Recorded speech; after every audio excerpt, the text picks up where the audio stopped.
Sexual harassment allegations not the only drama in the news right now. Almost every day brings out more signs the Department of Justice could be ideologically compromised in its investigations. We don't want to think that, but the evidence is mounting. Until this month, Bruce Orr was a senior official at DOJ. He was demoted after it was discovered that he failed to disclose meetings with officials at Fusion GPS. You'll remember that's the firm responsible for the infamous Trump dossier. It has now been revealed that Orr's wife actually works for Fusion GPS. Congressman David Cicilline represents Rhode Island. He's been following this case from the very beginning, and we've been talking to him about it. Congressman, thanks for coming on. Thanks for having me. So the whole point of an independent counsel is to assure the public that things are on the level, that this is not a politically motivated investigation, so everyone can have confidence in the justice system, and that's a goal I think we all agree with.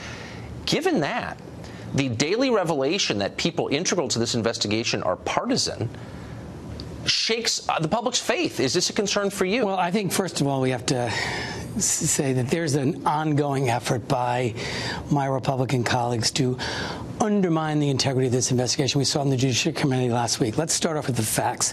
Robert Mueller, respected by everyone, Republican and Democrat alike, a career prosecutor, confirmed unanimously as FBI director.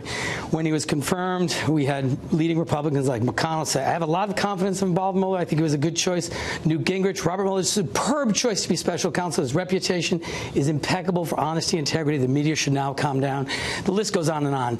These are professionals who take an oath to the Constitution. Okay, but I agree with you. So and they have a responsibility to do that. If they don't, if they show any partisanship, any bias, any favoritism, they're subjected not only to removal from the case, they're subjected to losing their license to practice law. But there are so many. Look, there is an effort. No, there are two examples of people who were. I have it right here. Look, here's the point. There is an effort to undermine Mueller's credibility. And why is that? I've not been part of that. No, I know you haven't. No, I'm not talking about you. But here's the thing. But the American people have to wonder. There's an ongoing effort to undermine the FBI. We had a hearing before the Judiciary Let's just address the facts as they are, and then we can assess. So take Bruce Orr.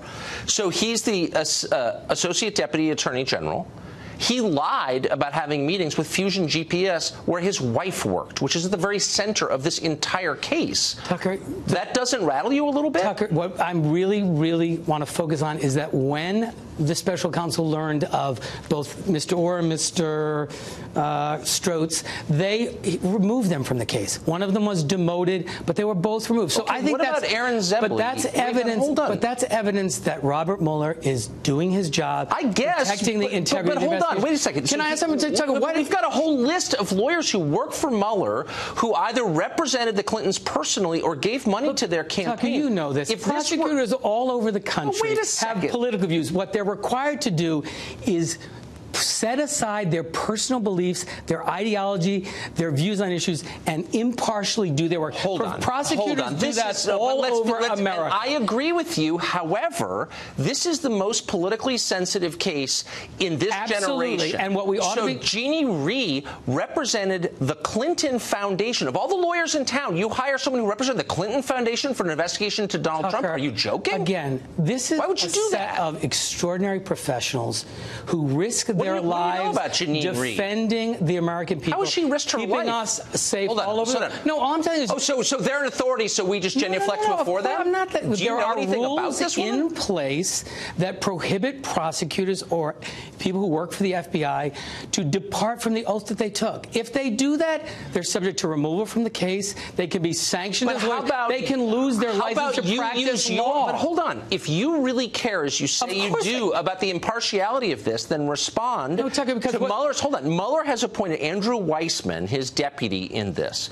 Weissman is the one who emailed Sally Yates when she turned down the travel ban how in awe he was of her. He is a Democratic donor. Tucker, that clearly is not disqualifying. What you have to determine is can this person impartially and properly set aside their personal views and do their work as a professional. If this were an investigation to Hillary Clinton, and this 90% is not an investigation of Hillary Clinton. If it were, and 90% of the lawyers that the IG hired, the independent counsel hired, were Republican donors and had worked for Trump, you would say, what is this? We could say Robert Mueller is a Republican. Rod Rosenstein, the one who... Rod Rosenstein is a liberal Democrat. No, you're wrong. No, I said Robert Mueller. Wrong. I said Robert Mueller. Rod Rosenstein is a Democrat and a McConnell I don't know whether he is a Democrat or not. Robert Mueller is definitely a Republican. My point is, he's a Republican? Prosecutors are required to set aside their political views, their ideology. These are men and women and professionals who subject themselves to disciplinary action, and they can lose their license to practice. But two of them have already been pulled off. In fact, the only reason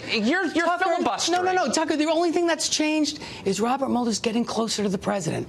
All of a sudden, then this is just a hack job. It's exactly what I thought it was. These in the beginning. You're not addressing my specific questions about specific people. What has You're saying they risk their lives. What has changed in your assessment? Nothing. I have been slow to judge because there's been a parade of people come out. Two have been demoted for partisan activities while working on the investigation. Robert Mueller is someone who is respected by Republicans, Democrats, and not by me anymore. He's assembled a team of extraordinary professionals who are doing their work. You're repeating a talking point. It's not a talking point. I'm telling you. A team of extraordinary professionals. They are. These are men and women who risk their lives. So you can laugh about it, but you can laugh about them. But I'm telling you what, you trade places and be an FBI agent and risk their lives to keep America safe, which is what they do. And undermining them and attacking the rule of law in this country is a shameful questions. I get it. No. Just they're extraordinary Just attack the FBI because you're not going to like what he's doing. I'm an American citizen, and I have a right to ask questions. Of course you do, and so do I. And it's either to set up an don't try and bully me with this. No one can bully you. No one can bully you. We're out of time, Congressman. But come back anytime. Thanks for having me. Because this is an interesting topic.